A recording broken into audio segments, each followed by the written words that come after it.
मित्रों, ऐसे तो सनातन धर्म में कई दानी हुए, लेकिन आज हम ऐसे महादानियों की बात करेंगे जिनके नाम सदैव सदैव के लिए महादानियों की सूची में अमर हो गए।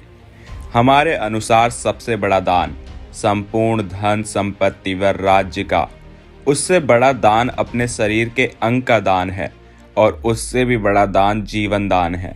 तो चलिए अब जानते हैं हिंदू धर्म के 6 महादानियों की सूची। नंबर 6, राजा बलि। राजा बलि सप्त चिरंजीवियों में से एक, पुराण प्रसिद्ध विष्णु भक्त, दानवीर महान योद्धा थे। असुर गुरु शुक्राचार्य की प्रेरणा से देवों को विजय कर राजा बलि ने स्वर्गलोक पर अधिकार कर लिया। उसके बाद राजा बलि ने विश्वजीत और अश्वमेघ यज्ञों का संपादन कर तीनों लोकों पर अधिकार जमा लिया। कालांतर में जब वह अंतिम अश्वमेघ यज्ञ का समापन कर रहे थे, तब दान के लिए वामन रूप में ब्राह्मण वेशधारी भगवान विष्णु उपस्थित हुए। शुक्राचार्य के सावधान करने पर भी राजा बलि दान से विमुख न हुए। वामन ने 3 पग भूमि दान में मांगी और संकल्प पूरा होते ही विशाल रूप धारण कर प्रथम 2 पगों में पृथ्वी और स्वर्ग को नाप लिया। तब तीसरा पग रखने के लिए कुछ शेष नहीं बचा, तो वामन देव बलि को तीसरा पग क्षमा करते हैं, किंतु शेष दान के लिए बलि ने अपना मस्तक नपवा दिया। नंबर 5, राजा हरिश्चंद्र।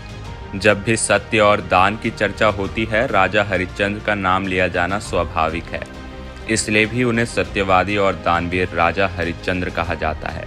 उन्होंने सत्य के मार्ग पर चलने के लिए अपने राजपाट से लेकर पत्नी तारामती और पुत्र रोहिताश्व का भी त्याग कर दिया।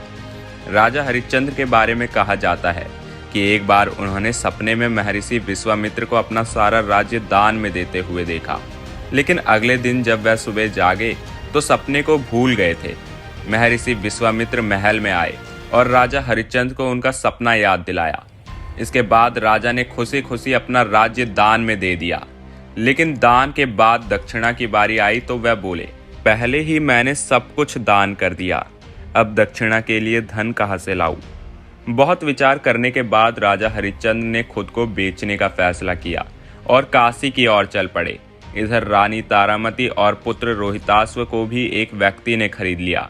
उधर राजा हरिश्चंद्र को शमशान में एक स्वामी ने खरीद लिया।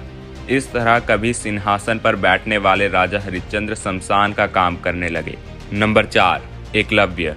महाभारत में द्रोणाचार्य अर्जुन को धनुर्विद्या में सर्वश्रेष्ठ बनाना चाहते थे। इस वजह से गुरु द्रोण ने एकलव्य को ज्ञान देने से मना कर दिया था। इसके बाद एकलव्य ने द्रोणाचार्य की मूर्ति बनाई और उस मूर्ति को गुरु मानकर धनुर्विद्या का अभ्यास करने लगे। लगातार अभ्यास करने से वह धनुर्विद्या सीख गए। एक दिन पांडव और कौरव राजकुमार गुरु द्रोण के साथ शिकार के लिए पहुंचे। राजकुमारों का कुत्ता एकलव्य के आश्रम में जा पहुंचा और भौंकने लगा। कुत्ते के भौंकने से एकलव्य को अभ्यास करने में परेशानी हो रही थी। तब उसने बाणों से कुत्ते का मुंह बंद कर दिया। एकलव्य ने इतनी कुशलता से बाण चलाए थे कि कुत्ते को बाणों से किसी भी प्रकार की चोट नहीं लगी।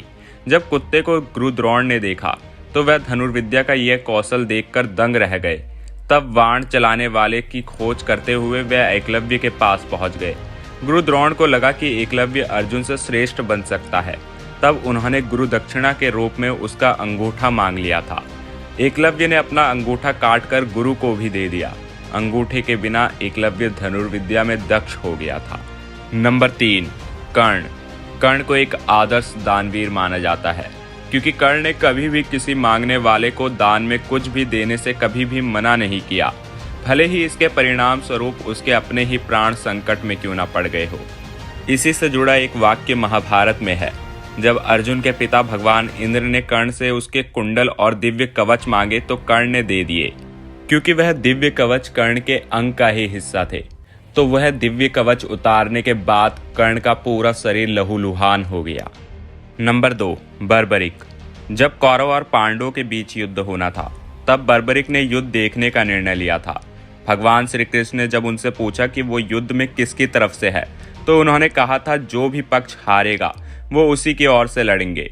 भगवान श्री कृष्ण युद्ध का परिणाम जानते थे। ऐसे में भगवान श्री कृष्ण ने बर्बरिक को रोकने के लिए दान की मांग की। दान में उन्होंने बर्बरिक से उनका शीश मांग लिया और बर्बरिक ने दान में अपना शीश दे दिया। तभी से भगवान श्री कृष्ण ने बर्बरिक को खाटू श्याम जी के नाम से पूजे जाने का वरदान दिया। नंबर 1, महर्षि दधीची।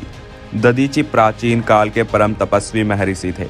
महर्षि दधीची वेद शास्त्रों आदि के पूर्ण ज्ञाता और स्वभाव के बड़े ही दयालु थे। अहंकार तो उन्हें छू तक नहीं पाया था। वह सदा दूसरों का हित करना अपना परम धर्म समझते थे। यूं तो भारतीय इतिहास में कई दानी हुए, किंतु मानव कल्याण के लिए अपनी अस्थियों का दान करने वाले महर्षि दधीची ही एकमात्र थे। देवताओं के मुख से यह जानकर कि मात्र दधीची की अस्थियों से निर्मित वज्र द्वारा ही असुरों का संहार किया जा सकता है, महर्षि दधीची ने अपना शरीर त्याग कर अस्थियों का दान कर दिया। तो यह थे हिंदू इतिहास के 6 महादानी। अगर आपको वीडियो पसंद आई हो तो वीडियो को लाइक और चैनल को सब्सक्राइब जरूर करें। वीडियो को पूरा देखने के लिए धन्यवाद।